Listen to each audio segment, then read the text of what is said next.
Dangle, Adam Wilde, and Jesse Blake. Let's take a quick look at the NHL standings in the Atlantic Division. Florida, 63 games played, 92 points. Toronto, 63 games, 85 points. Great team. And in third place, that's the Boston Bruins, 64 games played, 85 points. If the playoffs started today, the Toronto Maple Leafs and Boston Bruins would meet in the first round. For all the huffing and homing about the Leaf season and how it's been going, the damn Leafs are in second place in the division. I know, it's amazing. Shut up, they're a great team. Jesse. That's what I'm focusing on. Yeah? Yeah. But what's your subconscious focusing on? No, they're going to get home ice. I know. I hear what you're saying with your face and mouth. I hear what you're saying. What are you, when you see those standings, what do you think about?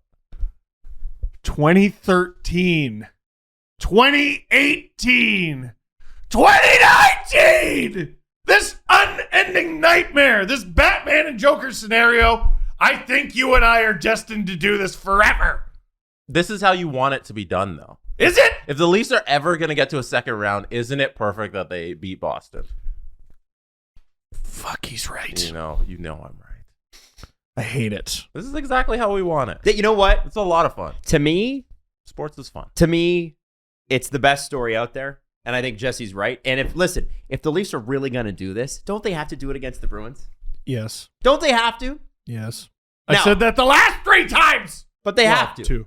They're going to do it. They're going to have to do it against the Bruins. It has to happen. It has to happen. And Pete Blackburn is going to have to troll Leaf fans for an entire series. That's 8 to 10 days of Pete Blackburn trolling the Leafs in a row. I hope you're ready for that.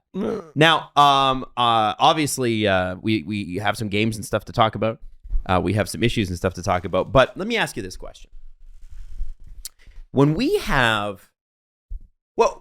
What would be the thing that you would say most about NHL general managers? If you could use a word or a sentence to describe them, what would it be? Old. Okay, what else? Old works. What? Oh, that was going to be my word. What people? Okay. What also, men? I would say, while those are also true, uncreative. Oh. Lacking in imagination, mostly. I would say there's a few who are not. And you know what I have to say? For the teams that were trading their 2023, 2024, 2025 picks, there are some teams with imagination. I'm starting to like what I'm seeing. Sure. They're starting to watch football, which is nice because that's what they do. That's what the NBA does. But I can't stand looking at this. Oh, dear. Oh. According to Pierre LeBrun, the NHL GMs are discussing extending the salary cap into the Stanley Cup playoffs. Now, you might not think this is a big deal. And I guess for most teams it's not. However, players don't get paid outside of the regular season. Mm-hmm. So why would you have a salary cap in the playoffs? I guess there's been a lot of complaining, a lot of whinging about what's happening with the Tampa Bay Lightning, who yet again have somebody important on their LTIR. Do they not? Well, they went and traded for Brent Seabrook's contract. So they were one of the teams who traded for a ghost. And what does that mean, Steven? It means they're able to spend over the salary cap. Right, which is how the CBA is structured, is it not? It sure is. Right. You know what we needed? We needed a hard cap to make the smaller teams competitive. Mm-hmm. No. But I guess there's a group of 10 or so GMs, according to Pierre LeBrun, that have talked about it over the past month and are in favor of seeing the salary cap extended to the playoffs in one form or another, or at least having the discussion about it. Obviously, nothing would change this year. Change never comes fast. I'm quoting directly here. If this thing ever gets off the ground, it wouldn't happen until next season at the earliest, and it should be noted the very notion of extending the salary cap into the postseason is a CBA matter that would require the NHLPA to sign off on it. And I can guarantee you this, the NHLPA would never sign off on that. Of course not. And here's what I have in front of me, in my mind. A board game of Guess Who. And on it, there's 32 GMs, right? But if you don't meet certain criteria, you get flicked down. Oh, okay. Like the... Yeah. Yeah. There are certain GMs, because they're having the GM meetings, and they're going to have their old GM talks about the same shit every time. And frankly, even though all 32 teams are equal, there are certain teams that should be bluntly excluded from this conversation. Montreal, just because you're in last. I don't want to hear it. You spent the most money last year. Shut up. And I think they're spending the most money this year, too, aren't they? Arizona, half your roster are ghosts. And that's been the case for over half a decade. Shut up. Seattle, you just got here. Shut up. New Jersey, you haven't done anything since Taylor Hall was on your team. Shut up. Haven't even made the playoffs. They actually bought all last offseason. Which is hilarious. Yeah. So No, but like what I'm saying, if you haven't done anything. If you haven't been relevant in the playoff conversation, I don't want your opinion. You know what I mean? Okay. So they shut up. When was the last time the Sens made the playoffs? I know they went to the conference final 2017. Have they made it since? I don't think so. Shut up. Philadelphia, shut up. Buffalo, shut up. Chicago, you suck, but when you were relevant, you did this. Shut up. Detroit, shut up. San Jose is maybe the first team looking at the bottom of the standings that gets any say. Yeah, but they have some big contracts on there, and I'm not. You're right, Adam, so shut up. Get out of They here. have some outrageous contracts, and it could have been worse with Tavares at $13 million, which is what they offered him. The Ducks just tried to trade for Dadonov. Shut up. I would never tell Lou Lamoriello to shut up, so that's maybe the first one with the Islanders. That's maybe the What's first wrong with the GMs having the discussion? Just exploring the idea, because it can't come in effect. Last episode I brought up how the CBA expires in 2026, I believe is the year I said. And this can't be changed until then. So what's wrong with them 5 years ahead of time? Just having a conversation. I don't like a conversation that has an obvious answer, because that feels like a waste of time. What's the Feels obvious like a answer? What is the obvious answer? To It's not obvious. friggin' have it. A salary cap that goes into the playoffs. What are we doing? And I think it goes back to, I think a lot of people disagree with you on that, and it goes back to the idea that hard salary cap therefore equals inherent fairness, which I'm sorry to tell you doesn't exist. No, it's money laundering. Sports, like life, are unfair, and bigger teams are going to have advantages.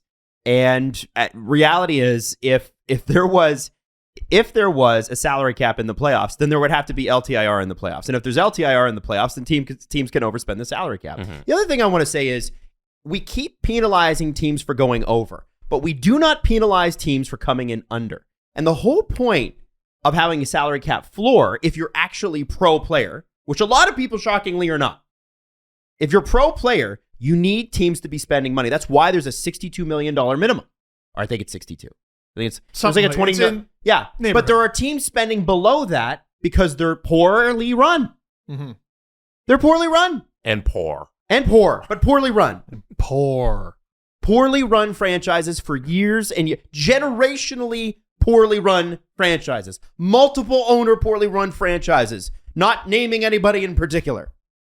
And so if we're going to get upset about that, I would also like to start penalizing shitty teams from shitty organizations that are taking from the pool, taking from the players, and taking from the teams that are actually run well. Because, by the way, you can have a small market team and have it be profitable. You can have a small market team and have it be really well run. That's extremely very possible under the current NHL system. The teams that can't do it are incompetent. And I don't understand why we're so focused on worrying about teams that are spending more when we spend no time talking about teams that are spending less. That's the crime. Yeah. Because here's the thing. We got a couple of teams in this league on life support. Life support. And nobody's like, we should probably fix that. And other teams that should be excluded from the conversation, anyone who's ever traded a player who's never going to play again, which would exclude the Leafs. Of course. This whole conversation excludes the Leafs, by the way. Oh, 100%. Well, and speaking of playoff relevance, LOL. But Yeah, right. they've been in there. But At least they're there. Yeah, at least they're there and participate and then promptly leave. But they acquired Nathan Horton. Don't want to hear from you. Tampa Bay. Don't want to hear from you. Well, the Leafs reacquired David Clarkson's contract, too. Don't forget that. He finished his career as a Leaf. So they traded him. He did play again. Reacquired him. Never played again. Don't want to hear from you. Brent Seabrook to the Tampa Bay Lightning. Don't want to hear from you. All the teams who acquired Mark Savard's contract, and there were several, don't want to hear from you. The Coyotes with Pronger don't want to hear from you. The Coyotes with Datsuk don't want to hear from you. The Coyotes with Brian Little don't want to hear from you. The Coyotes with, the list is even longer than that, but I can't remember them all, don't want to hear from you. The Jets who traded Brian Little to them don't want to hear from you. The Red Wings who traded Datsuk to the Coyotes don't want to hear from you. Guys, the wrong people are having this conversation. Who's the... Can you name a single team who can participate in this conversation? The whole reason the salary cap is there is NHL GMs are out of their minds and stupid and can't control themselves. Why are they having the debate? Okay, guys, now that we're all here in the same room, should we control ourselves? Right. Yeah, and the very idea, the hypothesis that general managers care about fairness. They don't give a shit. No, they're trying to win. No, it should be owners having this debate. If the NHL I spilled my coffee. Bro, if my NHL general manager said, I don't think the league's fair enough, I'd fire him. Like, get out of here. The whole point, if you're not trying to at least, here's the thing. There's cheating, which like the Patriots did when they like videotaped the Giants practice, right? Mm-hmm. When they did that, that's sort of cheating. But the whole thing of the old adage, if you're not cheating, if you're not trying, or so you're not trying if you're not cheating, or whatever it is.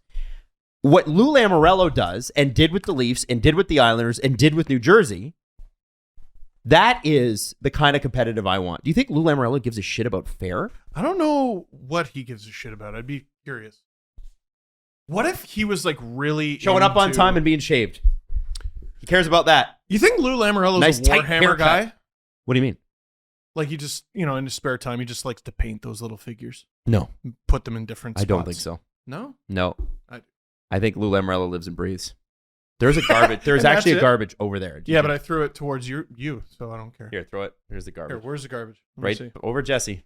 No, I want. Shit! I missed. Anyway, Steve's trying to clean up his coffee. So I just think, I mean, it's pretty funny. It's pretty funny. Do you think it's funny how? Jesse, do you think it's funny how? It's the wrong people having the conversation for sure. Is it a conversation 'cause worth they're- having? Yeah, I don't know why you can't talk about it. You can talk about it. Yeah, and that's all the report is, because nothing's going to change until the CBA is renegotiated into a long lockout. But these aren't the people that we should be looking towards for this decision making. And I guess if you look at it from that perspective, I think that's what you're looking at is these are the wrong guys. You should not be making the change because you are the ones doing the damage. Mm-hmm. So I guess it's a pointless conversation because you shouldn't have an input. You shouldn't have a seat at the table to this change in the CBA because you're the general manager who's making these bad decisions. All of them then. Yeah. Yeah. You created this. This is an owner decision, like you said, Adam, and a player decision. Those are the two parties who should be negotiating this new rule change. So yeah, why are you talking about this, GMs? It's like whenever I see a news story, like the government voted to give themselves a raise. I'm like, feels like they shouldn't be in charge of that. You're yelling at the TV. That's my money. Yeah, shouldn't. Feels, I don't know who should be in charge of that, but I'm positive it's not you. Yeah. Like what? I've never seen. You know what? They don't want it this time. The Coyotes have $21 million on injured reserve, which if you subtract that from their salary cap, they're at about like $55-ish million. No one's upset about that? An actual salary cap. You should be as upset about the Coyotes grossly underspending under the cap floor as you were about Kucherov last year coming back and Tampa overspending the cap ceiling.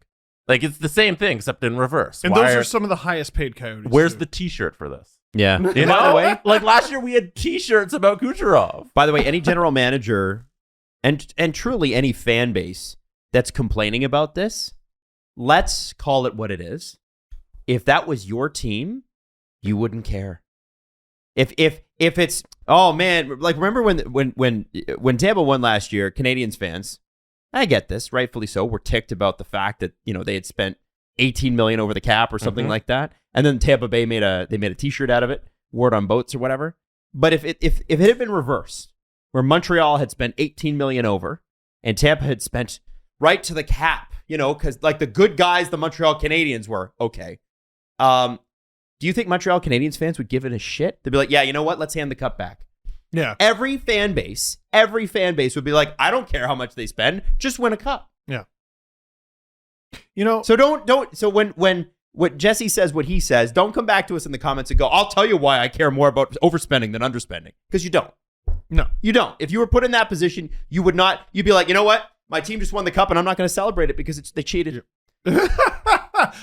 If you leave a comment about this, I'm going to assume you're Jeremy Jacobs.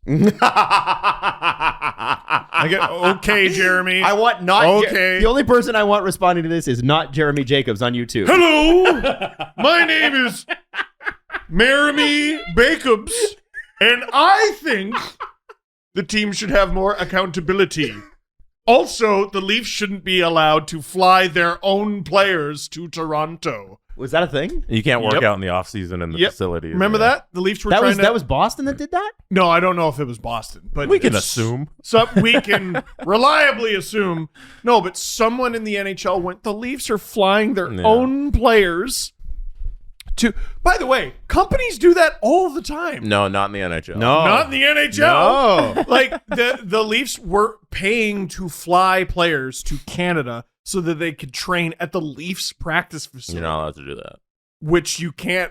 Why on earth can't you do because that? Because the poor teams can't do it, so it's Get unfair. Unpoor! It's unfair Like, that the rich teams get to do it. Listen, when it comes to people, I will never scream that. When it comes to multi-million-dollar hockey teams, get unpoor. Mm-hmm. Okay, what if you simply did a good job and were able to afford flying your prospects to Canada? Well, like we found out last year, it's not as though there isn't hockey support in Arizona. Oh, yeah. The AHL team does great. There's a lot of great young development leagues there for kids.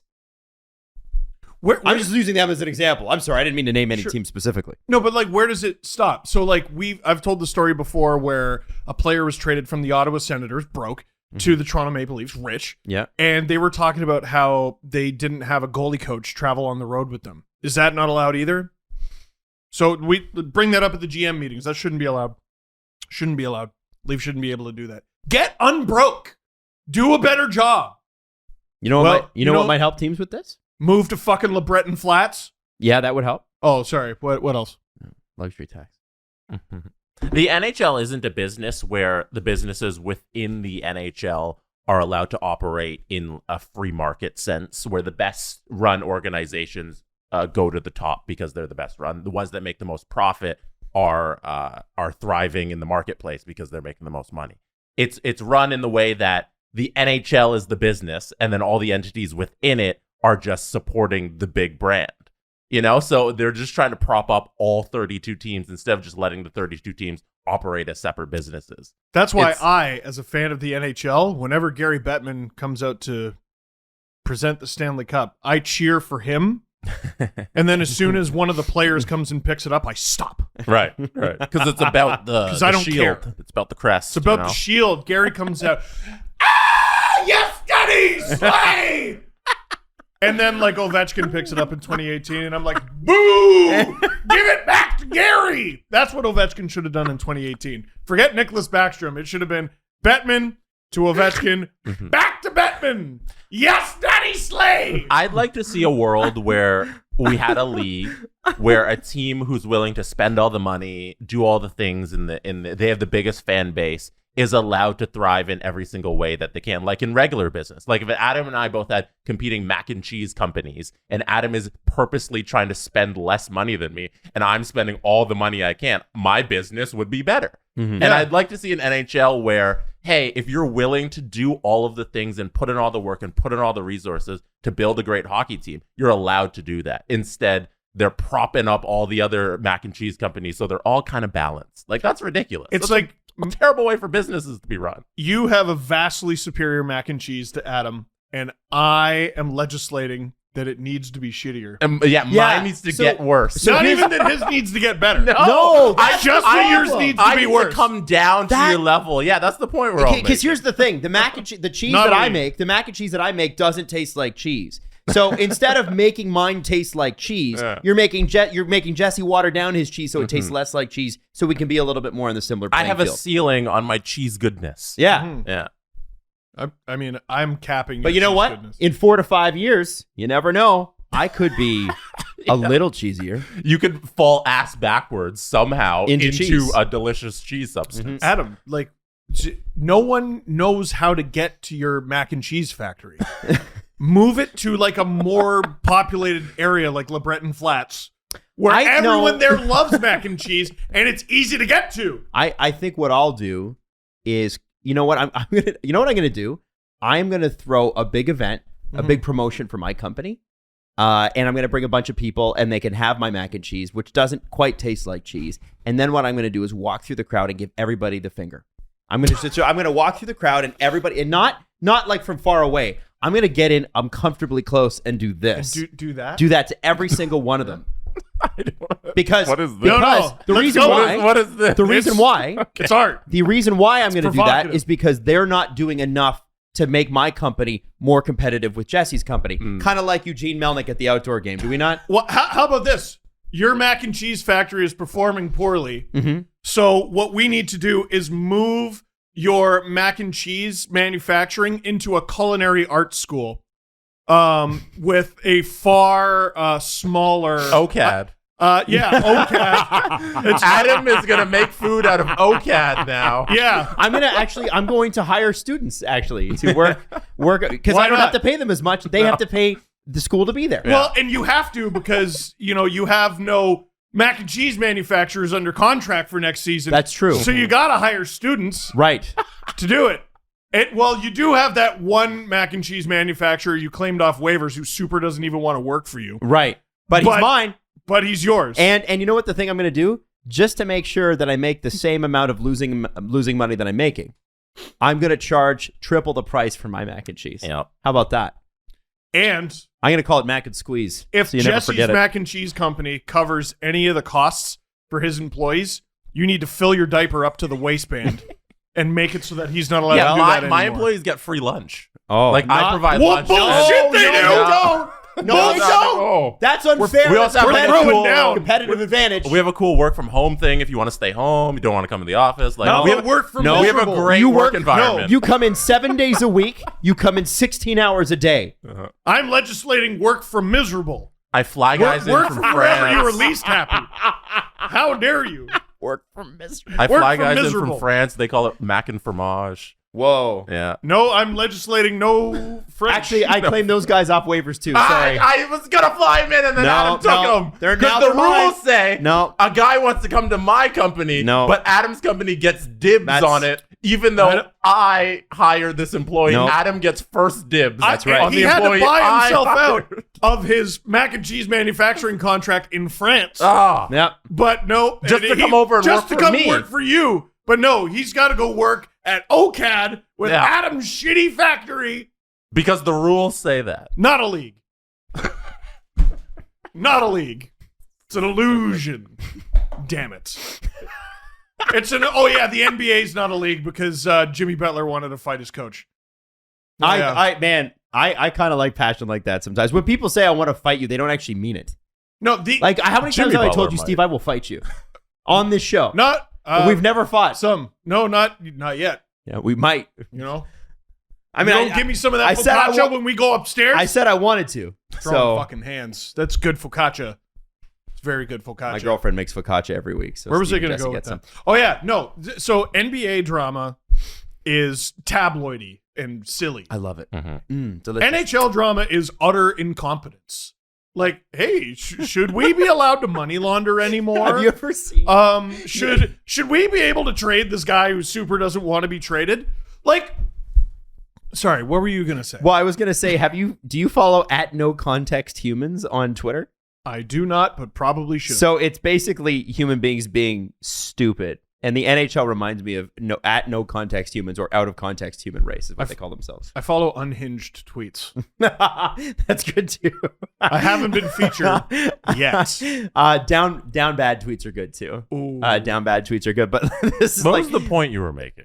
well, it's I don't know. When I watch you? out of context humans, I'm like, that's the NHL. That's why they make news. It's because they fell over themselves and down a bunch of stairs. Yeah. That's what happened. What Anyway, if we stop playing all the time? simply stop playing With like alarming regularity, just stop playing for large periods of time. We're gonna bring on David Bastel for You Can Bet That on the SDP. And here's the thing with sports betting, as always, it's 19 plus. Please play responsibly. And if you would like to know more about playing responsibly, you can always click the link. It's right now in the description of the video. We are going to get into Calder. That's right, baby. Calder. This one's for you, Detroit. All right, so David, this is a big week on Sports Interaction, and this is a debate we've had on our show many, many times. The Calder Memorial Trophy. That's actually what it's called. Yep. You can make a bet on that right now, and you can guess who you think is gonna win the Calder Trophy. Now, for us, got into a huge fight with fans from Detroit because Moritz Seider is their pick. Listen, how do you bet on whether or not Moritz Seider is bad? That's all I want to know. That's all I want to know. I gotta find you a prop like that, eh, Dangle? Yeah, just bad. What, plus 500? Good. I don't know. This guy's learning. I love it. I love it. So, at Sports Interaction on the site right now, who is the odds-on favorite? It is Michael Bunting. I'd like to say it's Michael Bunting, guys, but no, Seider is the favorite right now in Sports Interaction. Absolutely. We're done. We're done. And I'll tell you what else. Lucas Raymond's actually number 2. Wow. Whoa. Your 2 Red Wings are 1 and 2. Trevor Zegras is next. Michael Bunting, pretty good value though when you think of it, right? 7.14 odds on Michael Bunting, and the guy's playing top line minutes, 20 goal score plus. Everybody's, I think it's the age thing that people are bugged by, right. But you know what? He fits under the rules, so why isn't he eligible? Yes, he is eligible, so not a bad bet, I think. I'm upset about this. Jesse, say the name. Let's say what name? You every opportunity to mention Lundell on Florida. Yeah. You bring him up. No. He makes the top. He made the top 6, but he's 6th. I actually bet on this a couple weeks ago. Oh, who did you take? And I got tell better us. odds that are out there right now. So I took Mo Seider about 3 weeks ago when he was 3.04 odds. Oh, And the now way to do the it. odds have dropped. You know what? Lesson to be learned by Jesse, too. The earlier you bet, the better odds you get. Because at the beginning of the year, Seider was probably around a 10. Wow. You know what I mean? So it's just one of those things. And as you get closer and closer and closer, and more people are like, oh, this guy's a lock, 20-year-old defenseman with 42 points. That's pretty darn good, guys. And especially the defense. Anytime there's a key defenseman in this race, always has a little bit of an edge over a forward. It just seems to be that way all the time. I'm upset, and I would like to speak to the person who makes your odds. Who is this person? Can I speak to the manager of Sports Interaction, please? I will get him on the line right now. Okay, so again, your top 4 are Mo Seider, Lucas Raymond, Trevor Zegras, and Michael Bunting. Swayman and Lundell bringing up the top 6 there. Mm-hmm. Swayman, it's interesting that you got Swayman higher than Lundell. I think Lundell is not getting the play or the love that he should, and I don't think he's going to win it, but man, it'd be a good outside pick if you were going to make one. So, yeah, big Steve, time. Steve, big you time. got that. If Boston could establish a starting goaltender, maybe Swayman would jump faster, right? I mean, 16.15. So, you know what? Those are huge odds, but no, he's not in that conversation. Won't be on the ballot.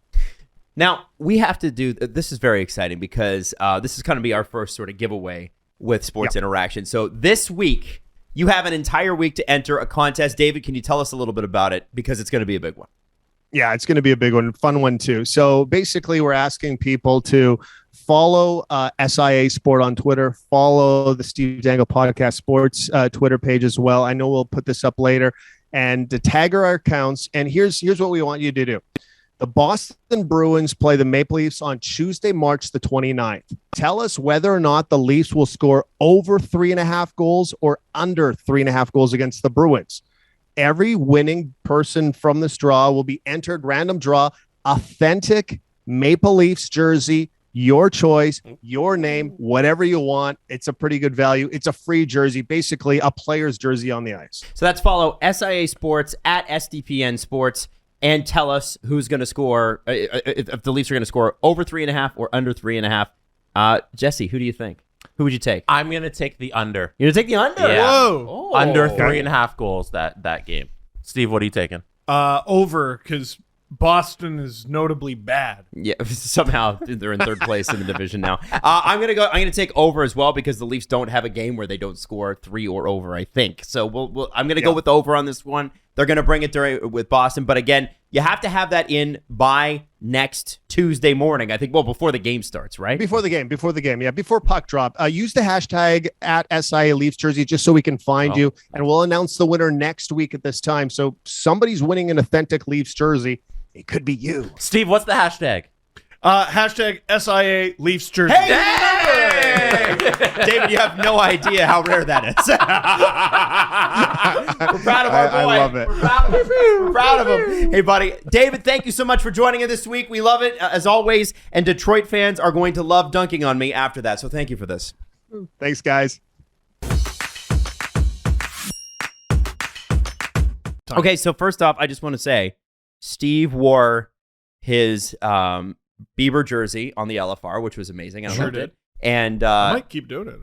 I don't know. I think they're really nice jerseys. I really like it. You disrespected my favorite jersey. How dare you? The white outdoor one. I like that jersey. Yeah, but too. I've come around. Yeah, but you said, "Oh, they lost, so the jersey means nothing to me." No, and then you pooped in your diaper. And then Leo said, "I'm gonna also poop in my diaper." I positioned it as I'm the weird one, though. I'm admitting wrongdoing, and you're just shitting all over me. Now you're filling your diaper. Now we just got a room full of full diapers. Adam, what did you shit yourself over? Don't worry, it's coming. I haven't revealed myself yet. Just a room full of poopy diapers. By the way, for all the new parents out there, a neighbor gave me unsolicited advice, and it was wonderful.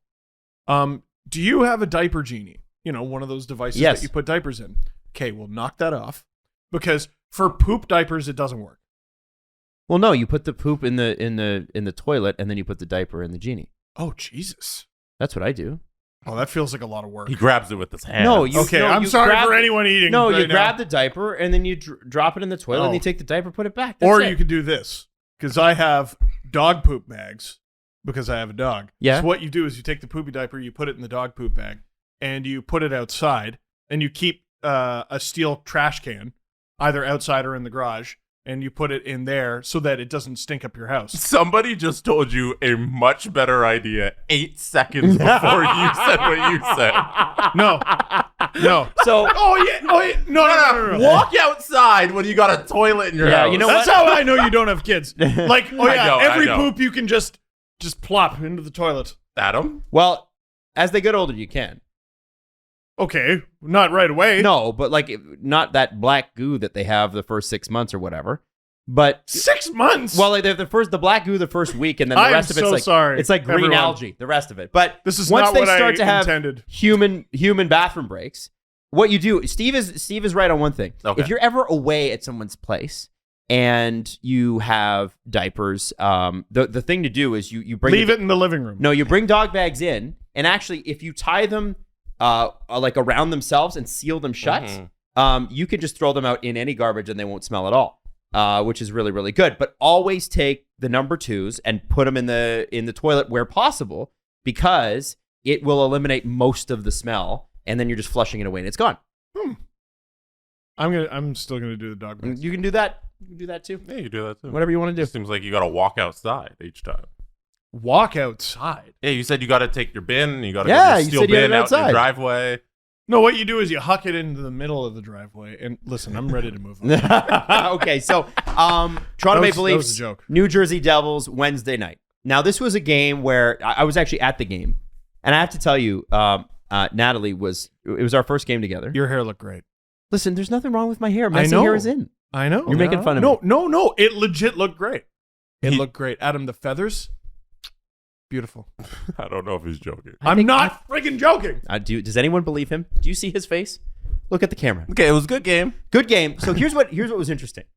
So Natalie's like, this fucking team, can they just start on time? The first period was sloppy. It was a mess. It was sloppy. And here's the thing, though. The Leafs kind of came out and still outshot the Devils, as you would expect them to do. 11-3. And then the Devils score the first goal. And this is how I know my girlfriend Natalie does not watch the Leafs this season as closely as I do. She was very hurt by the way they lost to Montreal last year, so it's taken her a while to come back.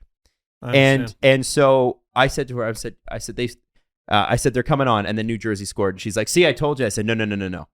You don't understand. You don't understand. First off, Jersey's on the second half of a back-to-back. So we're reaching that point in the game where your legs start to get really tired. Number 2, the Toronto Maple Leafs, this is their final form. if they go down 1-0, they're going to win. They're going to come on.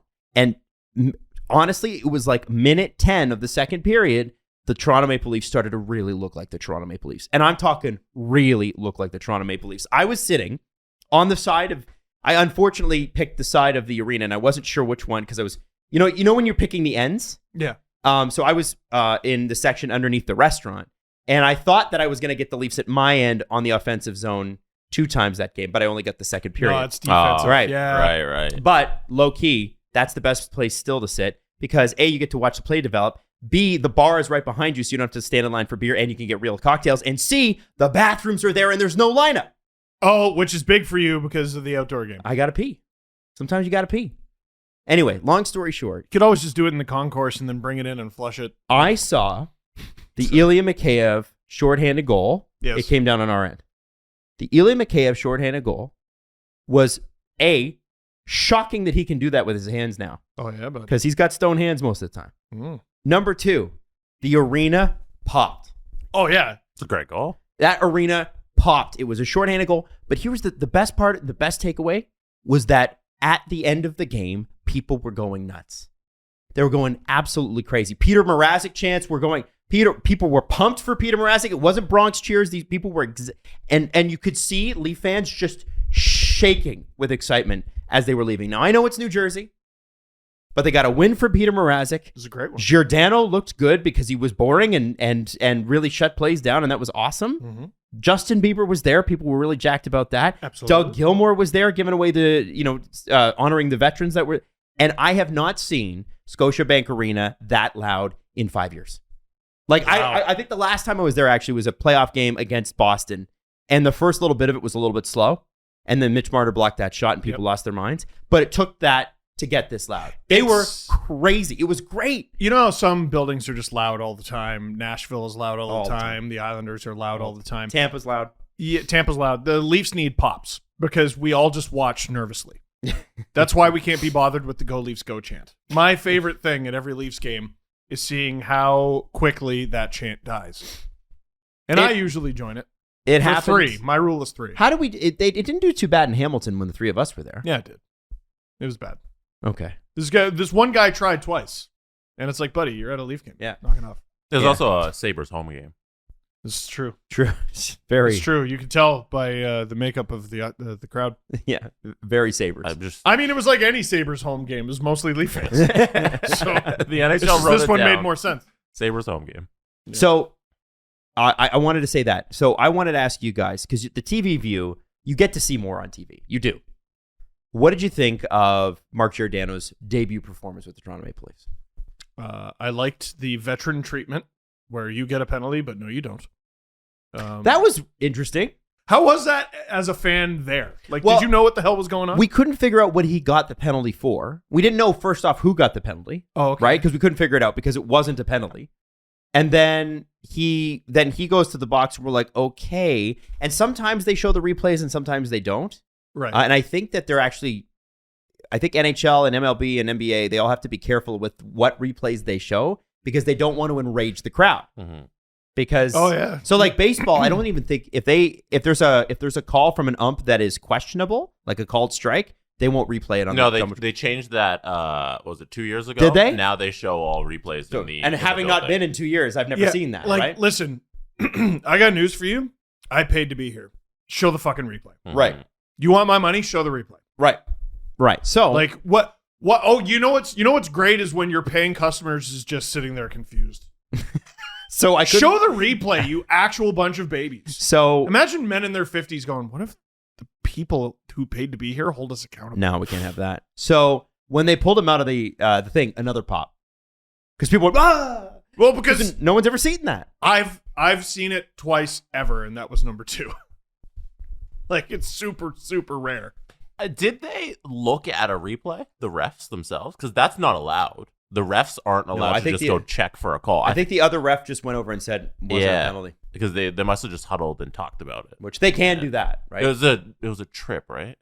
Supposedly. Yeah, and like his stick does appear to make contact with, who is it, Thomas Tatar? Mm-hmm. But it also seemed like he leaped onto his ass like Yoshi in Super Smash Brothers Melee. Mm-hmm. Right? I like that. Yeah, and then I he did goes like that. down. I don't know. It was a soft call. I'm for just sure. shocked it happened because of everything we've seen. Like last night alone, Swayman got called for a trip trying to make a save. I don't know if you guys caught that in the Yes. Boston No. game. Yes. Yeah, he was making a save with his paddle, and I forget the offensive player who was coming on and trying to score, and he tripped over the stick that Swayman had in his hand, and they called a trip on the goalie.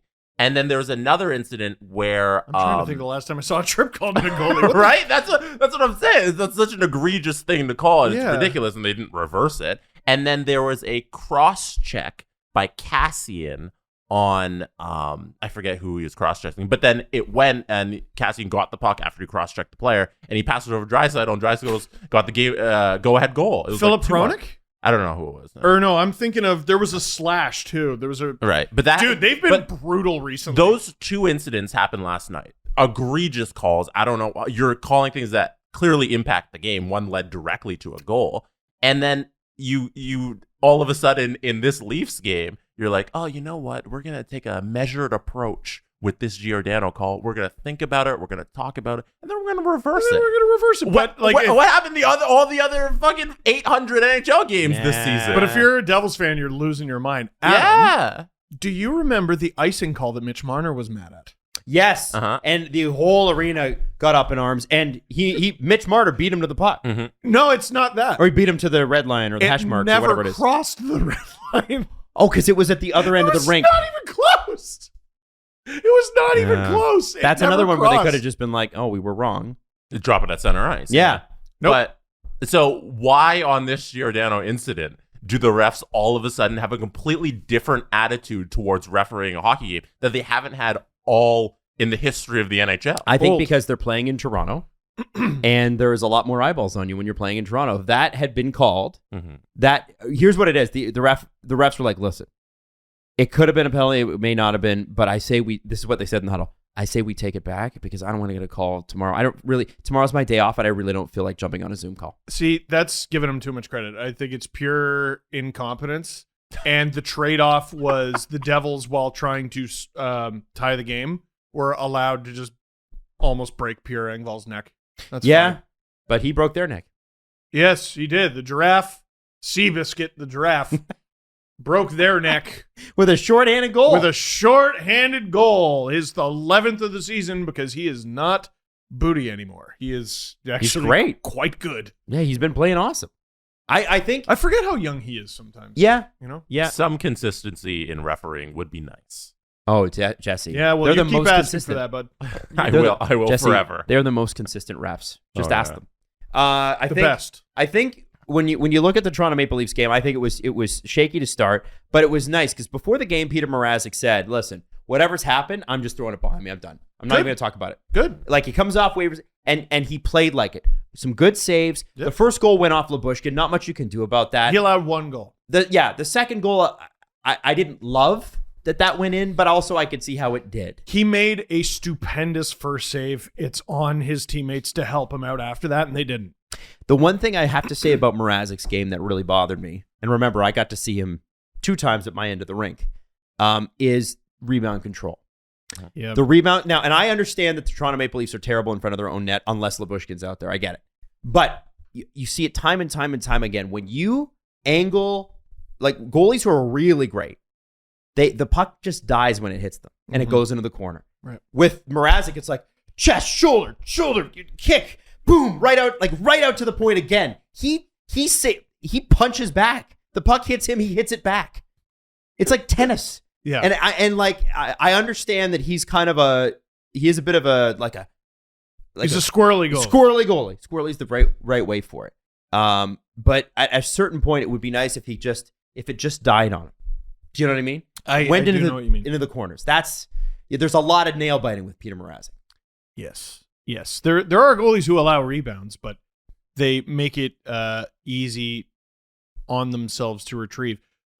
Eric Shalgren's rebound control isn't amazing, but it's like the puck is more. It hits them more dull. Like it doesn't Yeah. go for as big of an adventure. Yeah, Shalgren, he's not we're not looking at him being like, oh, he's an outstanding goalie. He's one of the top in the NHL or anything like that. But at least we feel a little bit more confident than with Mrazek. There was a moment. Mrazek is so erratic. There was a moment where he did a full 360 spin, and I'm like, I'm positive no coach ever taught you. But he does That is something not good 2 or 3 technique. times a game where I'm like, you were never taught that. No one ever showed you that as advice. Where It's creativity, you man. just- It's you just- creativity. yeah, he's just vibing. Did they ever figure out the left foot in front thing? Do you watch for that still? I was watching for the puck to hopefully not go behind him. So next time he No. plays, I'll have a look. I want to ask you guys the back to Giordano and Blackwell, but Giordano specifically. Did you not feel a little bit more calm defensively for the Leafs? They're just, to me anyway, it felt calmer. Flames fans might like this. He ironically, I thought, behaved the way they portrayed Dion Phaneuf.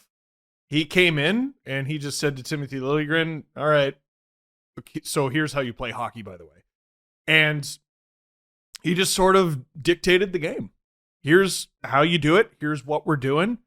Here's what I'm going to do for you. All right, now puck's in your end of the net. You do that for me. It's just really dependable, really solid, and not afraid to like make stretch passes. He didn't have this sort of simple game where he's like, yeah, I'm just going to dump it. You know, He was making. They had him on the first power play unit. Yeah, he didn't show up to play like anyone but Mark Giordano, which I really liked. That's I really confidence. appreciated it. It's confidence, which is all this team needs. Did you see the tweet of someone named Nick on Leafs Twitter? It's like, I'm not afraid of the Panthers. I'm not afraid of the Lightning. I'm not afraid of the Bruins. The team that scares me the most is the Toronto Maple Leafs. And like to me, watching their penalty kill crush and then watching them struggle to defend 5-on-5 shows you how mental it is. Oh yeah, and it's the Amazon On Demand documentary. They got ghosts in their car, Yeah. ghosts under their bed, or demons, or whatever it was that Demons. Paul McLean said. Because their penalty kill, they have confidence in their penalty kill. They're the only team that consistently gets 2 or 3 2-on-1s per penalty kill. Like they're unreal because they have a bravado about them. They have a confidence in their own ability. And then, oh boy, when it's 5-on-5, oh shit, they have no idea what's going on. No idea what's going on. But I thought Gio looked pretty good. He looked pretty good. Blackwell, what'd you guys think? He looked like a fourth liner. Okay. He helped me realize how not small the Leafs are. Because people talk about like the Leafs like they're all Colin Blackwell, and then Colin Blackwell showed up. And they're actually a pretty normal sized team. Yeah. That's a little guy, but he's not afraid of anything. Using it a little more sometimes would be good. Yeah. But Yeah. well, for the rest of the team, you mean. Yeah. Yeah. No, he's tenacious though. I like him. Jesse? If I wrote the highlights for that game, or if I did if I was on Sports Center and I had to write the teleprompter for one of the hosts, I would do something, some sort of pun with the flip side jerseys and the reverse rolls, and Matthews saucing it to Marner. Because that was the flip side roll, right? That little pass that Matthews sent over to Mitch Marner in the air and just landed perfectly in front of him, and he snaps it home. That usually is Marner to Matthews. And it was beautiful to see Mitch Marner trusting his shot, using his shot, and becoming a threat where people have to actually watch out for him scoring goals. He takes It's slap awesome. shots now. Matthews has always been an underrated playmaker. Oh, yeah. But now he plays with an underrated goal scorer. And it's made that line, man, for as much as the second line has struggled, you can't break those 3 up. How They're much? So good. How much is he up to now? I think it's In 20. No, goals for 27 career high. on the year for Mitch Marner. He's becoming a legitimate threat on that line. It's wonderful to see, and I hope it keeps up in the playoffs. Question for you, Yeah, guys, sure. for both of you. When it comes to Mitch Marner, is that the development of his shot? Because I don't think that shot that he scored on was like basically a one-timer, right? Yeah. I don't think I've ever seen him do that before this season. He's diversified his skill set, and he's also shooting. How many times, like, I swear this isn't hyperbole, in years past he would have passed it back. That's not hyperbole. No, that is you're a probably Wide true open thing. and whoop. Or maybe he sends it like the other way to the other to the weak side. You know, He used to be the king of the but if he got the pass, it was going in. Well, what percent of the time does he get the pass? Right. Stop it. I think we're seeing Mitch Marner shoot the puck, which is incredible to see. Shooting makes him a better playmaker because it just makes everything less predictable. You can anticipate, well, he's giving it to Austin every time, but you're going to get burned. It's great. It's like what happened with Freddie Anderson. He's like, when he scored against Freddie Anderson last week, he said in the interview, I thought you were talking about Freddie Anderson's shot. No, Mitch Marner, when Mitch Marner scored It on hasn't Freddie Anderson. improved a lick since he got in this league. Freddie Anderson's shot is as good today as it was when he was a rookie, and that's not good enough. Yeah, I know. I wish he just put more effort in at Freddie Anderson. But when Can't Mitch wait Marner till came he in on scores him, the Leafs. and you could tell Freddie was moving, and Marner said after the game, he's like, he knew I was a pass-first guy, so I shot. Yeah. I mean, that's just using the information that you have as a goalie. You got to make ridiculously quick decisions. You're probably going to remember, all right, I was beating blocker side by this guy last time, or, all these little details. Oh, this guy passes. I wish the Leafs would shoot more on 2-on-1s. Yep, me too. I wish every team would. Yeah, but we all came up in the generation of playing NHL from EA Sports that the 2-on-1, you're passing and scoring. It's an automatic goal. Every cross time. crease goal. It's not anymore. It's not in the game anymore. Yeah. It's It's so easier to frustrating. pick off. I hate it. Well, as a defenseman, I am kind of here for it. That was my Merrick Svato special, where I just blast down the line and whoever was with him, pass, goal, shoot, boom, boom. Yeah, He was one of the deadly water bugs a crazy. few years ago. Kyle Wellwood. Kyle Wellwood was very good, but his puck handling wasn't good enough. He wasn't like Merrick Svatos on that one. Sports betting. It's on everyone's mind right now, right, Steve? Yeah, it's immediately right now the second. And Jesse? Yes, always. Well, you placed some bets this year. I have. And Sports Interaction is Canada's sportsbook. That's the place to do it. Placed Before the them game on starts, Sports Interaction. what's that? You what? I placed them on Sports Interaction. Well, that's what exactly 100%. We were just talking about the Calder Trophy race earlier in the show.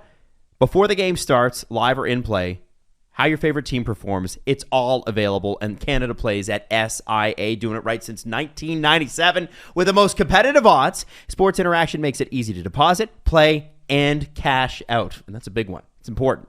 Join now, and we'll match your deposit up to $500 in free bets. You go to sportsinteraction.com/SDP. That's sportsinteraction.com/SDP. 19 plus, and as always, we ask you to play responsibly. Michael Bunting. What was your favorite cereal growing up? Go. Fruit Loops. Jesse. the spicy ones. Stop it. Stop it. All I'm trying to do is introduce you to Magic Spoon and its deliciousness. The jalapenos cereal. Cereal upsets my stomach, except for Magic Spoon doesn't, because it's good for you. 0 grams of sugar. Honeycomb. 0 grams of sugar. 13 to 14 grams of protein. Only net 4 grams of carbs for each serving. It's keto friendly. It's gluten free. It's grain free. It's soy free. It's low carb, and it won't upset your tummy like it does with me. Jalapeno free. Build your own box. Available flavors are amazing: cocoa, fruity frosted, Scotch peanut bonnet. butter, blueberry cinnamon cookies and cream, and maple waffle. None of them are spicy. They're all good. And by the way, the promo code is SDP. We got something amazing for you. You go to magicspoon.com/SDP and use the promo code SDP for $5 off your order. In addition to your cereal boxes, be sure to grab some cereal bars while supplies last. Whoa. And Magic Spoon is so confident you're going to like their product, it's backed by a 100% happiness guarantee. So if you don't like it for any reason, they will refund your money, no questions asked. Again, that's magicspoon.com/SDP to get $5 off a custom bundle of cereal, or to try out their delicious new cereal bars while supplies last. And for Canadian and British fans,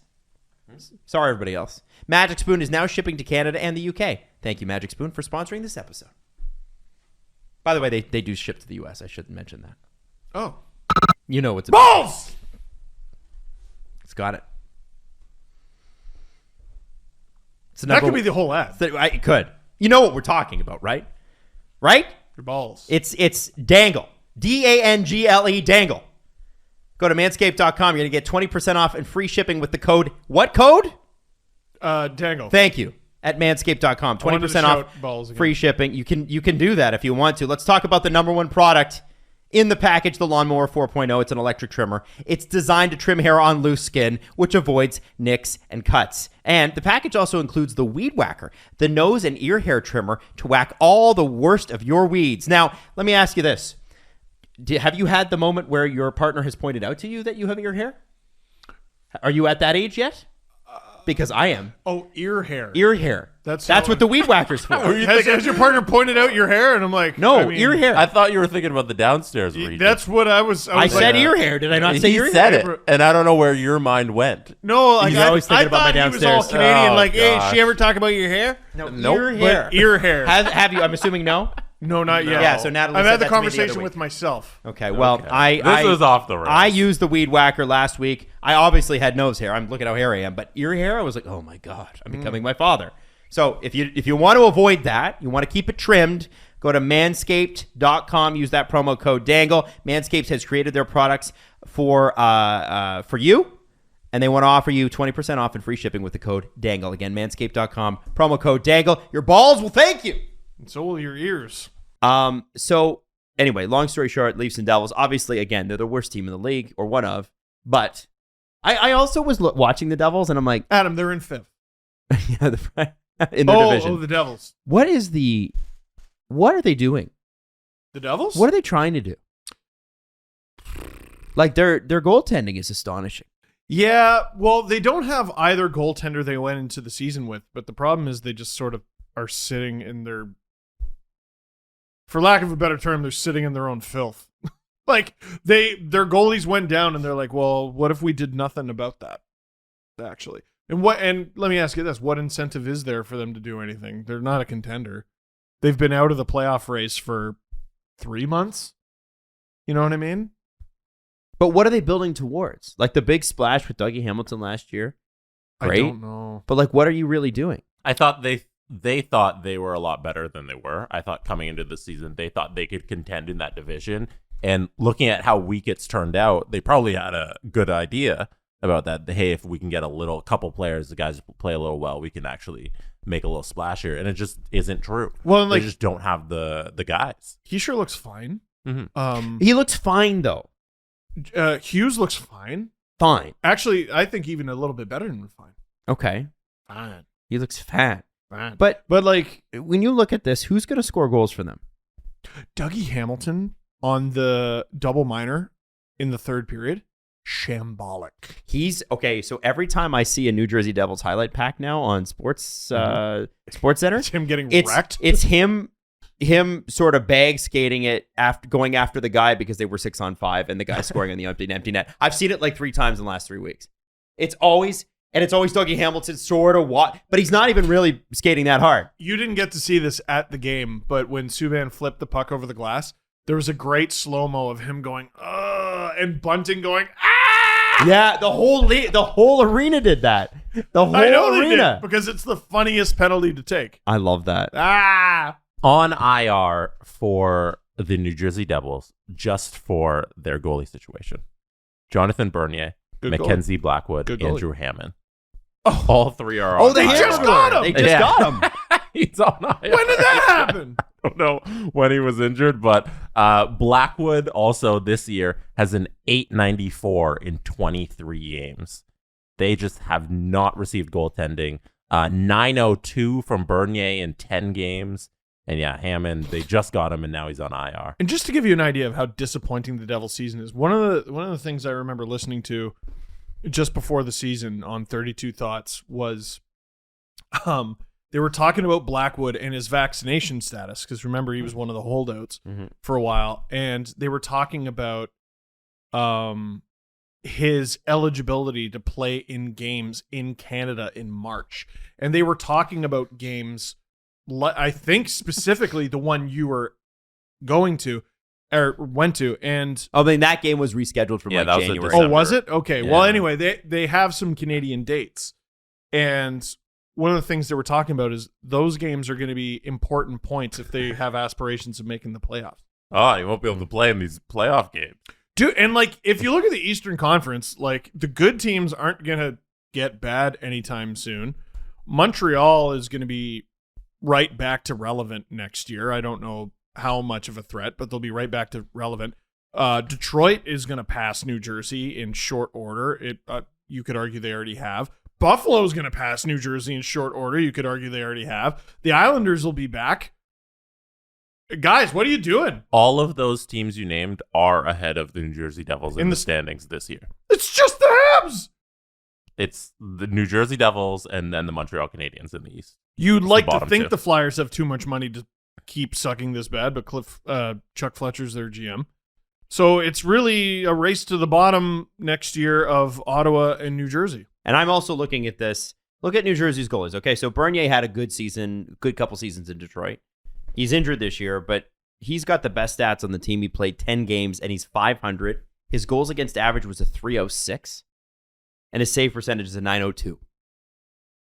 I mean, is it better than John Gillies' .380 goals against average and .884? This is the problem. Sure. Or Mackenzie Blackwood, who's played the most out of any of the goalies in the Devils, .894 and a .329.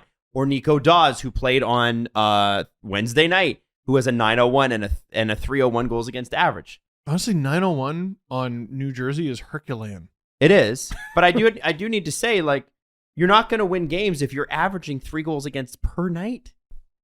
And they're spending a lot on D. And I mean, Subban's contract comes off the books here, but Subban, Hamilton, Butcher. Butcher's expensive. That's right. Remember? But like, here's the thing too. They can't score. Jesper Bratt, obviously, 21 goals. That's great. 42 assists. Jack Hughes, 21 goals. Those are the two team leaders, 21. Mm-hmm. And they got Heischer at 18, Dawson Mercer at 16, Sharonovich and Zaka are like 16 and 13. That's it. That's not a lot of scoring, guys. Jack Hughes did miss a chunk of the early part of the season after being I'm just saying, hot. okay, so if Jack Hughes had 25 goals then, that's still, it's not Jack Hughes and Jesper Bratt and even Nico Heischer I'm talking about here. It's everybody else. There's no supporting cast. Well, this is the thing, right? This guy got hurt. Well, every team goes through that, and some teams weather the storm pretty well. They can't weather nothing. Yeah. Everything would have to go right, and then barely they're squeaking in. So my question is, the whole point of this conversation was, what is their identity? What are they going towards? What do you want? What do you want to be? $5 says they're one of the teams who claimed Hari Sateri. Oh, probably. Yeah. I think just a hope and a prayer that they're healthy next year, which is not a great strategy. Is it not? No. Okay. No, they got to deal Subban in the offseason. It sounds like that'll get done. Oh no, his deal's up. Yeah, he's it's walking up. away. Yeah. Oh, my bad. Yeah. That's why we had that conversation right. about them moving him at trade deadline. And blah, blah, blah. Right. My bad. Like, Jesse's got their cap friendly up with their picks. They have 3 picks in the 4th round. Like, same first, same second, same third. They're not behaving like a rebuilding team, but they're not playing like a good or even relevant team. They're kind of in a world of hurt here, man. They're in the worst spot because they thought they were good coming into the season. Bad on accident. Bad on accident. On. People hate that phrase, but it's a phrase and we're using it. The New Jersey Devils this year were bad on accident, and that's the worst place you can be as a professional sports team when you're building a franchise. And this summer, they have to take a look at if they want to tear it down or if they want to try again. Tear down what? Tear down whatever they got if they want to actually be the rebuilding team and actually supply their franchise with some draft picks. That's the idea of tearing it down. Or if they want to try and go for it again. Man. Like, the Devils don't have multiple first rounders or multiple second rounders or multiple third rounders. They got 3/4 this year. That's it. Otherwise they got their normal stable of draft picks. Okay, so we got to move on from the Devils, but it's bleak, is what I'm saying. It is bleak. It's interesting. I don't know what teams are thinking, because now we got to wait for the draft lottery for this year. That's going to change the fortunes of, a few teams dramatically. But then everyone's talking about how great the 2023 draft is. And I wonder how many teams that suck this year are just going to be like, what's another year? Mm-hmm. If you're the Devils, look at the East. What are you building towards? Just suck again. And then hopefully... And get one of the first 32 picks. That's all they have. Well, but hopefully they're able to rise just as everyone else is falling. because like the Leafs can't do this forever, the Lightning can't do this forever, the Panthers can't do this forever, the Bruins can't do this forever. And then you can be. I don't know. I think the Bruins can do this forever. No, well, yeah. You know what? Maybe I'm wrong. But like 3 or 4 years from now, which is an eternity from now, Rangers versus Devils could be something. Mm-hmm. But could be. Boy, that's a long time. I think give that one to the Rangers. Okay. Lastly, here before we get into the press conference, because it's a shorter show on Fridays, we got to talk about the fact that Evgenii Dadonov scored last night. Hilarious. And he still doesn't know if he's property of Vegas or not. They have to trade him. They have to. Well, I don't think they do. They need scoring, but here's the thing: was this trade ever even nixed? Yeah. It was officially. There was an official. Oh yeah, so you must have missed. I missed the official statement. Okay, yeah. No, the NHL officially canceled the trade. Was it 2 days ago? Yeah. Wednesday afternoon. Really? In Vegas. Oh, that's probably why I missed it because I was like, Right. Wednesday. Vegas issued a tweet like, "Welcome back, Evgenii." Yeah, it was funny. But like they made their like PR on the NHL PR Twitter and all that stuff. Okay. Yeah. So it was officially done. So they don't have to, but they have 2 players in particular. That Martinez and Stone. Yeah, who they can't activate off LTIR. And that's not good for a few reasons. One, you're going to need them, literally need them to win games. But if they find a way to win games heading into the playoffs so that they don't need to do it, then Martinez and Stone's first hockey in God knows how long is going to be game 1 of the playoffs. And that's not the most comfortable position to be in. We've seen it, though. We've seen it. We've seen that a million times. We've seen it work, but... And we saw it work last year with Kucherov. Or how about this? Wouldn't it be nice if you not only got into the playoffs, but avoided a wild card? Mm-hmm. Like, you want your first-round opponent to be Calgary or Colorado? You? Mm-hmm. No thanks. They could work themselves into potentially playing the Kings, Mm-hmm. or somehow there's a scenario where they could play the Oilers. Listen, it's not the Avs or the friggin' Flames. There are only 3 points out of third in their division, Yeah. which Edmonton currently holds. LA, by the way, coming on strong. Yeah, they've had a sneaky, really good year, Yeah. and we haven't talked about them a whole lot. And No. they're going to be in the playoffs. Like, Mhm. I comfortably. yeah. Yeah. I think with Vegas though, again, I wonder. Okay, Dadonov they got because they couldn't score enough goals, and now they're going to trade him and go back in essentially with the same team they had last year. Obviously, Jack Eichel's there now too. Potentially Riley Smith. Yeah. And here's the other thing. I mean, it's an incredible opportunity for a team like Buffalo, who would probably be on his no trade list, like Arizona, who would probably be on his no trade list, but a team that's got the cap space to take him on, because chances are you're probably going to get like a first round pick for that. For sure. They may have to do this You because get if they to don't set make the the price. playoffs, that's a problem. There's millions of dollars at stake here. Millions. Not just his contract, but like home dates in the playoff. And I just wonder, do you trade Dadonov now, even though you need the goal scoring? And do you send a first round pick with him? It's a very good point, Adam, because trading him guarantees them nothing. yeah, I just sit on this. Like, okay, the trade didn't work out. One, the Vegas Golden Knights have the worst reputation of treating players unfairly in the entire National Hockey League. Mm-hmm. They're great as you come in. Right. But once they're done with you, and there's no celebration of you leaving the door. The thing with like the cheerleaders and the mascot and the limo? Yeah, they don't do that on the way out. Nope, they barely tell you that you're leaving, and they'll hand you a note, and you'll find out on Twitter or whatever, and you're out the door. So if they go and they trade Dadonov again, because we need to correct this from last episode where we said that if you get traded after the trade deadline, you can play in the regular season. You can't. Your season's done. And so they trade Dadonov. Now he can't play anymore. He has to go to a team he probably doesn't want to because he wants to stay in Vegas. He's playing for them.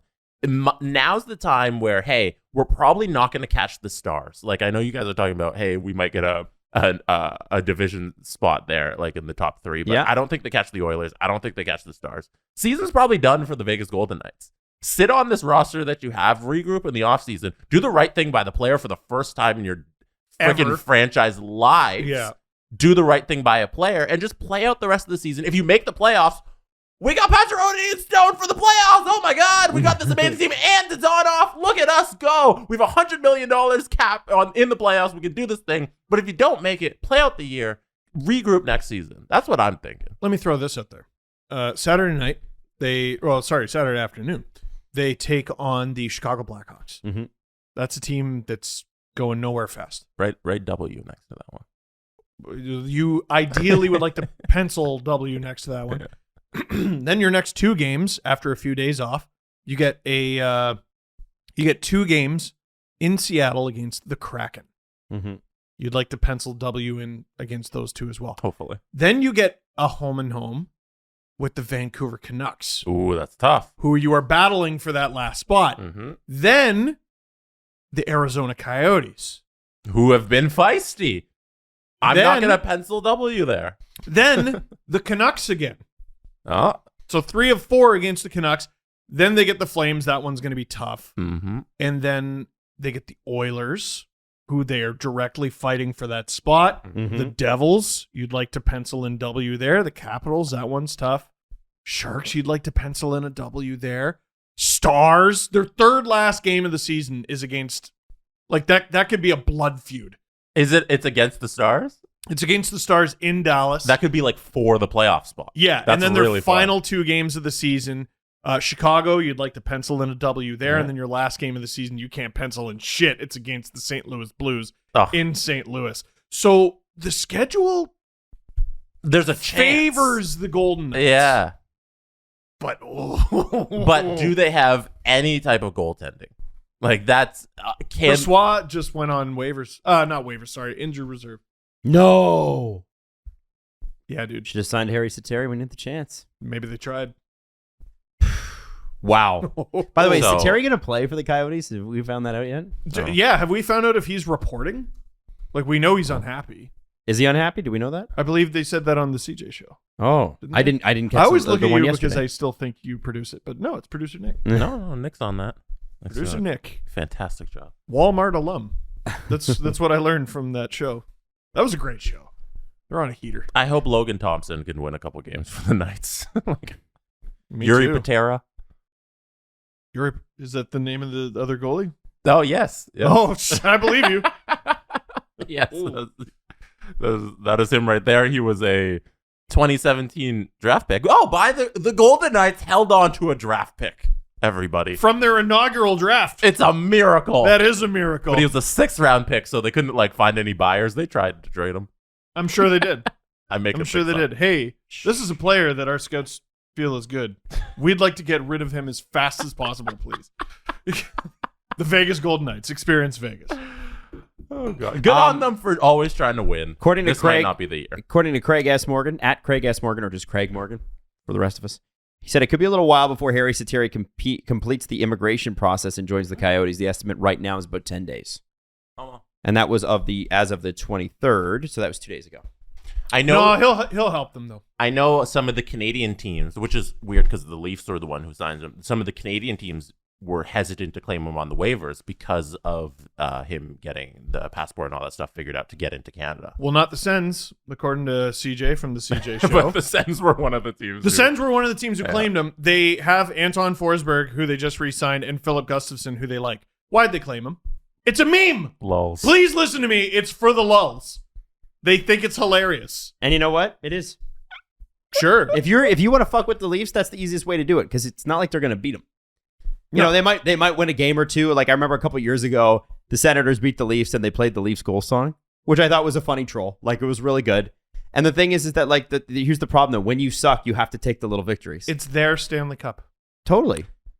Yeah. Hang a screenshot. It's like, I don't know. Can you hang an NFT from the rafters of And maybe of that sound? maybe the Leafs, like, and somebody responded to DM me the other day, and they had a really good point. They're like, listen, the Leafs use waivers more than everybody else too, Yes. and they do.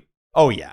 Oh my god, they do. So the I saw they were idea, up there. the but- expectation. They have 23 players on waivers over the last. They had 23 players claimed on waivers the last 3 years, which is the most. and out 11 any of them franchise. claim. 23 players claim. I think it's 12. 12? Maybe I'm thinking 23 on waivers. 12 were claimed. 12 were I'll claimed. find it. Yeah. So it's about 50%. The point is they had the most out there, and that's correct. So my thinking is maybe the Leafs ought to stop using it. They're in a cap situation where they have to. But like to your point, I don't see Vegas doing this shit. No. I mean, not at the same rate. Mm-hmm. That no other team has lost more than 6. The Leafs have lost 12. Yeah, but they've probably put double the amount of other teams Exactly. too. That's I wonder what point. the percentages are. I can understand Kyle Dubas's frustration. I get it. But I also feel like there's got to be some sort of conversation about, hey, we use this a lot, and maybe it's not working out for us the way we want. And right? the reason they use it a lot is because of the $11 million guys on the team, and they have to find all of these extra pieces to fit around who don't make a lot of money and who have to be waiver eligible, and they have to try and get them through. Yep. Now, the other way to avoid that, potentially, is to have more players who are in the first, I think it's the first 3 years of their deal, where they can be sent down at will. ELCs. Yeah. Yeah. If you can have younger players, more ELC players, maybe you don't have to worry about this as much. As a general manager, I've really utilized that. There it is. Yeah. I think that's what the Leafs are going to do a lot more of next season. I think so too. There's a very...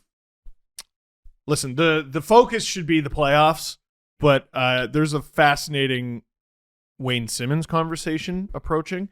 And Which is Wayne retires. With a year left on his contract? I don't think so. Or maybe he doesn't retire, but he's injured. Yeah. Roby Da.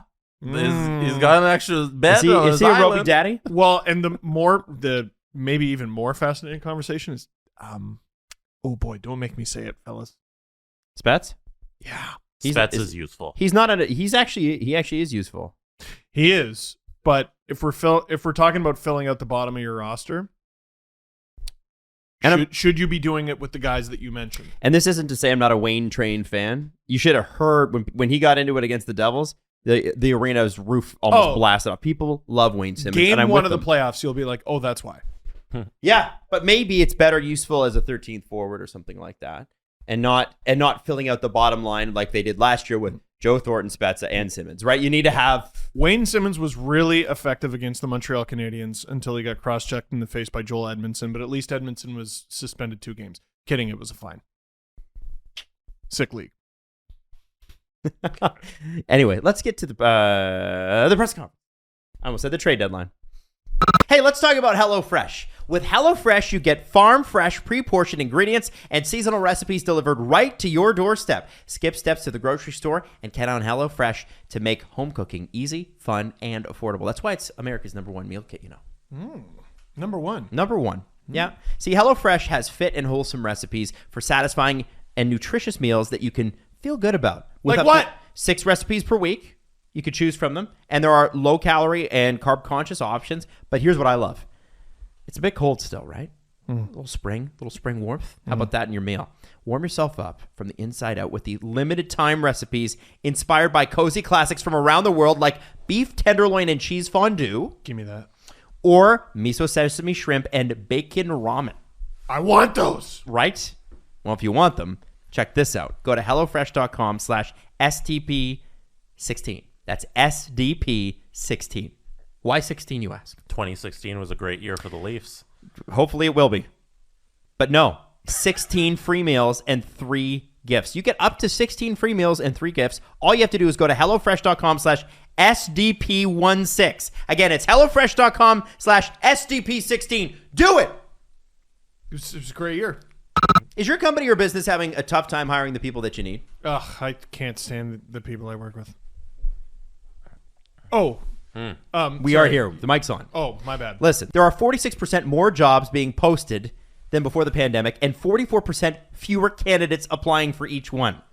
So you need to find the right candidates. You need to hire them fast, and Workable can help. Here's the thing. Workable casts the widest net possible by posting your jobs to all the top job boards, over 200 in total, in one click. It's amazing. It also helps you evaluate and hire people quickly with modern tools like video interviews and e-signatures. And Workable will help you automate repetitive tasks like, scheduling interviews so you can spend time on what's important and making hires. Whether you're hiring for a coffee shop or your engineering team, Workable is exactly what you need to find the right people fast. And starting today with a risk-free 15-day trial, if you hire someone during the trial, so you sign up for this, you hire somebody during that 15-day trial, which many do, it will not cost you a thing. Go to workable.com to start hiring. Workable is hiring made easy. So, Steve, you can hire whoever you want. Thank goodness. Yesterday was a big deal on the Stibin. I had to check the name of our. I thought this was the KKPN, Knoxy and Kax PN. K-A-K. K-A-K. Because when we do KK, it's a little too close to other things. The Cacpin? Yeah. Okay. I think we got to do CAC. Well, how about MPPPN? There you go. All right, I like that. Yeah. I think that's the biggest guest the network has ever had. Yes. Marie-Philippe Poulin. At the time of their peak of fame and performance and excellence in Canadian history. Marie-Philippe Poulin was on Knoxy and Kax yesterday, and she was absolutely incredible. And one thing that everybody who listened to it yesterday says about that episode is it's so chill.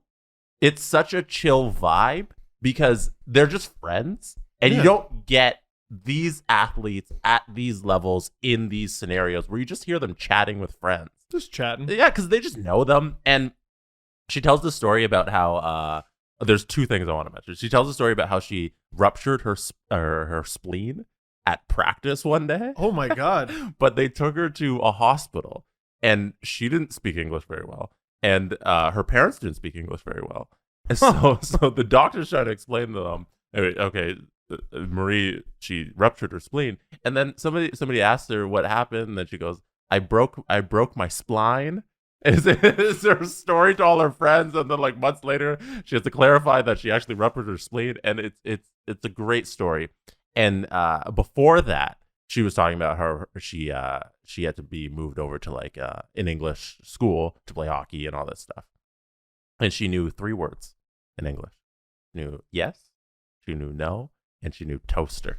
What? Well, these are the important words. Yes, no, toaster. And that was her entrance into the English language. And it was so funny. It's such a great episode. Go listen to it. How else would someone request hot bread? So toasty bread. Hot, crispy bread. It was fun to see. And the whole point of Knoxy and Kax and the whole show, by the way, in case you didn't know, was that, we saw, and this was honestly my pitch to the PWHPA, was we keep seeing these players come on national television and they have to be serious and they have to be buttoned down and they are clearly under a lot of stress because every time you talk to somebody, it's like, wow, we're going to talk to Hilary Knight. Well, Hilary Knight can't have fun in that interview. Yep. Marie-Philippe Poulin can't have fun in that interview. And the reason they can't have fun is because they're expected to speak for the entire game. It's one of the only sports where every interview you have to speak for the entire sport. Which isn't fair. Yeah. And so my thing, and this is what, we were talking to Liz, we were talking to Corral before we even started the show and said, listen, the whole thing here is, these people, that's great too, that is awesome. But I want you to create an environment where you guys can just be you. The whole way that we are going to see the women's game grow is if you fall in love with the characters in it. And Marie-Philippe Poulin's a character. Yep. She's someone with a real fun personality, and you never see this side of her because it's like in-game interviews, or it's, TSN or Sportsnet, or sometimes maybe TNT or ESPN, and it's like, well, how do you feel about the state of the women's game? Go. Right. And it's like, what the hell is she supposed to do? And no matter how she answers that, it's going to be wrong. So you have to sort of give a non-answer for a lot of these players. It's just, anyway, the whole point was it's supposed to be fun. And it is. It's a great show. And what they've been able to do in 8 weeks on that show is nothing short of remarkable. Like somebody messaged me the other day and said, this is the first time I've heard this show. And Marie-Philippe Poulin was the one to get me into it. And then they said, I have to check out the other episodes. Yes, and I said, yeah. And it's not, it's one of those things where it doesn't feel like a new show. Doesn't act like a new show. It feels like it's been around. It's been around. Yeah. And I'm not just blowing smoke for the sake of blowing smoke or because our network brand is on it along with the PWHPA. Knoxy and Kax, as people, have worked extremely hard on this to create an environment where we can push women's hockey forward in the media. This is our contribution to doing what we think is the right thing, which is, it being a game that people are taking as just as seriously as a men's game. Our contribution is getting out of the way. Yeah, let them do it. No, not our country. I meant our as in like Knoxy and Kax and the network and everything, right? We want we want this to be the start of you getting to know these players on a level that you hadn't heard or seen them before. And I think that was the key, right? No one else provided a platform for that. And we've all worked in the media industry before, and within living memory, all of us have heard, "Oh, don't put women's hockey. No one cares." Mm-hmm. That is, we've heard that from managers. Yep. Unless it's the Olympics, and then all of a sudden, we're going to care every 4 years. Yes. So, which she can't have. Well, it's not. No. Anyway, long story short, it was great and good for them. I'm so freaking proud of them. They've just done such an amazing job. They kick ass. They're so great. Jesse, question. Today is Friday, which means Steve Dangle. Adam's History Corner? It is SDPN Fan Fridays. Oh, damn. I was on such a heater. You use the hashtag SDPN Fan Fridays on Twitter and on your Instagram story, and you will be entered to win a $50 gift card to our shop on sdpn.ca, where you can pick up some nice Game Over merch like Steve Dangle is wearing. And Adam Wild. Yes. Today I retweeted something that you quote tweeted from a fan who submitted their entry for SDPN Fan Fridays. What was this one particular Well, tweet? Jesse was the one to point it out to me, honestly. So we're being a little bit. So Jesse's like, "Hey, did you see the tweet I just retweeted?" And I said no. And he's like, "Okay, well, somebody actually did the stupid thing you keep talking about and went to the Maple Leaf Gardens Loblaws, and oh no, lo and behold." At center ice, which is still marked, they said, "Hey guys, made it to old center ice at Maple Leaf Gardens, Loblaws." And no shit, the tuna was right there. Because the tuna cans look like pucks and you can drop them at center ice. Do you get it? How much? Also, my kid says Steve yells too much. That's from Rob. Your kid's wrong. First of all, your kid's wrong. Second of all, they're right. Your kid's right. But third of all, how much ruined cans of tuna does that Loblaws location go through every year? I think that's on Chicken of the Sea to shore up their tuna cans. Don't you think? Wow. You know? I'm right, shocked that the tuna was actually there, and this was a Where thing. else would it be? I kept saying. There's also a lot of glass jars. How many years have I told the two of you this? And neither of you believed me. It's not that I didn't believe you. It's more that I was just like, I don't really care. No, yeah. Wow. It's the same. I remembered it every time it seemed like I didn't care. It was me going, well, yeah, I've heard you say that before. Number 80, he's going to tell me Yeah, again. all right. That you go drop a tuna can at center ice. Here's Grandpa with his story about Maple Leaf Garden. You know, how much did the tuna cost? I bet it was a nickel.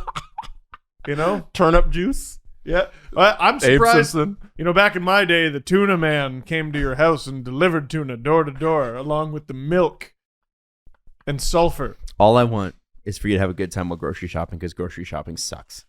And that is a way to have a good time while grocery I shopping. didn't know there was actually a center ice thing. Yeah, that's the thing. You did know that because I told you that. Yeah, but I wasn't listening. Or believing me. Grandpa was talking. To be clear, I heard and didn't care. Sorry. I retained the information. I just Did want to not know care. if you've ever worked on a show with a bunch of haters, because this is what it's like. All right, so submit your entry for SDPN Fan Fridays. Rob's already got his in, so you'll be entered in the draw to win that $50 gift card. And Steve, you mentioned History Corner. Adam, you had an update on Adam's History Corner. Yeah, so here's the thing. Okay, so I want History Corner to be fun, because history can be fascinating and fun and interesting. When we talk about Russia and Ukraine, there's nothing fun about it. And there's nothing fun going back hundreds of years. We're talking about famines. We're talking about imperialism today and in yesteryear. We're talking about the worst of the worst when it comes to humanity. So my thinking is, I know sometimes we do tackle tough subjects. I did a bunch of research on this, and I tried a few different ways to frame it where it wouldn't feel like you wouldn't feel just horrified. Right. And I'll tell you, it's a horrifying story. It's horrific. It's horrific now. It was horrific for 60 years leading up to this. I mean, I think the last 20 years have been the most peace that region has seen in 150 years. I mean, this goes all the way back to the 1850s. So I am going to, for the first time, take a pause. I don't want to say take a pass on the Ukrainian-Russian situation. Because I just don't, it's just so brutal. It's not just fresh, it's ongoing. Yeah. And so I think, I think you know that there's a good guy and a bad guy in this story. There's one party is just trying to live, and the other party is just trying to dominate. And tens of millions of people have died because of this. Yeah. Tens of millions. So, you know what? I think if we're going to do History Corner, I'd prefer, if we can, to push it in the direction of this should be fun, and I want to get you interested in history. And when you get interested in history, you will then go down and find these pieces of information that aren't necessarily as, wow, holy shit, I didn't know that. Like right now, I got kind of obsessed with world history from about the late 1400s, European world history, that is, from about the late 1400s to about World War I, because I wanted to know the causes of what led to World War I, because World War I to me is is the biggest pivot point in history. That's like 400 years. It is, but a lot of what happened in that time led up to World War I, and World War I is the start of basically the world I think that we see today mostly, especially when it comes to Middle Eastern politics and Asian politics, and it's just a whole bunch of things. And so one of the things that I really wanted to research was colonialism. It's very much on the forefront. How much of what we're hearing from people is accurate, because there's a lot of people out there denying it completely or denying that it was even a bad thing. And obviously you know going in that it was a bad thing. But what was bad about it? How bad was it? Those are the things that you want to know. So I'm reading a book right now called Avengers of the New World, and it's about the Haitian Revolution. Ooh. And it is, and I'm about halfway through. I know the basic outline of the Haitian Revolution. And if you know anything about Haiti now, you know there's no good end to this story. It's the only successful slave revolt in history ever, going back to Roman times, the only one. And it is a fascinating, awful story. It would be one of those things that, I could talk about on History Corner, but again, it becomes really, really heavy very quickly. And, I think it's one of those things where I think if you get into history like the way I have, I definitely think that you should check it out, because it's a microcosm of what the worst parts of humanity all in one. Dan Carlin always talks about on his podcast how he's fascinated with the extremes of the human experience. This is one of them. And so, again, it's not something that in History Corner, it's like, well, I can talk about this in 5 minutes, wrap it up in a bow, and we're done. Right. It's just not going to happen. So I'm using that as an example of I'm learning about that, but it wouldn't be like our mosquito conversation. Do you know what I'm saying? Right, yes. Does that make sense? Yes. Is that fair? I think so. Cool. So how would you like people to fill up the conference or Adam's History Corner channel on our Discord going forward? You ask what you want to ask, and then certain things I'm just going to tell you I'm not going to go near, right? I'm just not going to. There's certain things I'm going to do, and there's now what I will promise you this next week is I will tell you about the Emu War. Everybody in our Discord is asking about the Emu War. They want me to talk about it. Early 1930s, we will talk about it. Never heard of it. Yep, exactly. Like Emu the animal? Yeah. Oh. We'll talk about that. All right. Oh.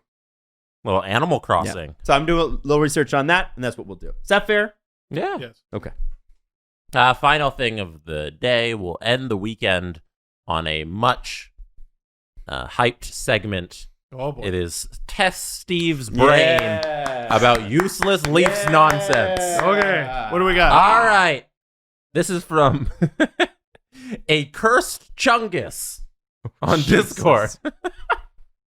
Actually, before we get what into is a Chungus? I believe it is a fat dog. Oh, okay. Before we get into a cursed Chungus's question, I almost forgot to bring this up. Tonight at 5 p.m. Eastern on our Discord server, the mods are doing a modcast. Hey! That's tonight at 5. Make sure you're there. It'll be on like an audio channel thing. You can just listen and you can ask the mods questions about like being involved with the network and all the things they do and all that fun stuff. And they're just going to yap away, have a little fun. Just yap away. So 5 p.m. Eastern, join our Discord if you're not already a member. It'll be on there. Go enjoy the modcast. Maybe we'll get a special appearance from Stove Dingle. All right, now back to a cursed Chungus. Okay. Here's a challenge for Leafs memory, for Steve's Leafs memory.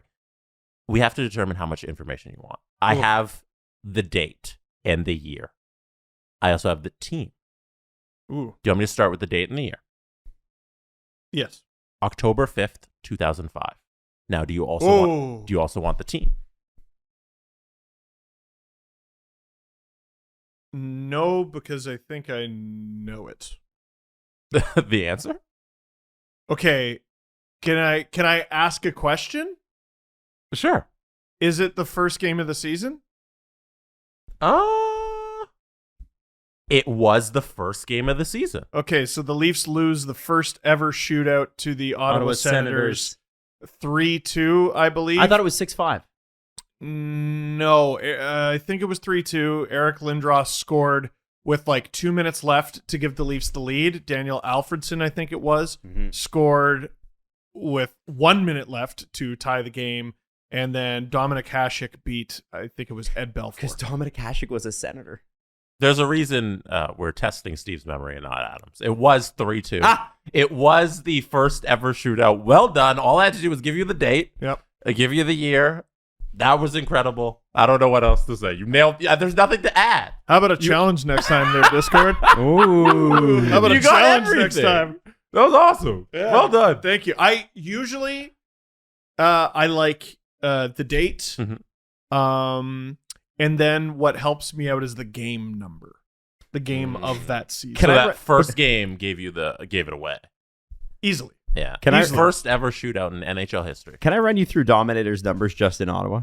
Sure. Because he You're had so good. Detroit, Ottawa, and then was traded back to Detroit for some reason, and I don't remember the story for that. I don't remember that at all. But he had a 209 goals against average and a 925 save percentage. Wow. 5 shutouts. Insane. In 43 games, he was 28-10. No, what year is this? 05-06. Do you know how much goal scoring increased in 2005-06? Oh, it was like 8. Every game was 8-5. It was great. And he had a what? He had a 209 and a 925. And he was like 56. Oh my god. Oh my god. Yeah, and the Senators. Okay, so here's what happened. He missed the regular season and the postseason, despite several rumors that he would return for the playoffs. He said that if he re-signed, he would play for a base salary of $500,000 with bonuses, which was barely over league minimum. Yeah, if he were to be re-signed, because he wanted to stay, I guess. And the Senators just said, "No, we're not going to re-sign you." They let him go back to Detroit. He was 40 at the time. At 41, he signed with the Red Wings for the second time. 1 year, $750,000. This is a guy who went 28-10, signed for $750,000 to go to Detroit, and he got 38 wins the next season. Well, 38 wins for $750,000. They had to turn the team over to the man who would eventually become the Senators' starting goalie, who would take them all the way to the Stanley Cup final, Ray Emery. Oh, okay. So they probably thought they had a guy. Speaking of the Senators, did you guys see the one line in 32 Thoughts where Elliot Friedman said Giroux is going to explore the Sens this offseason?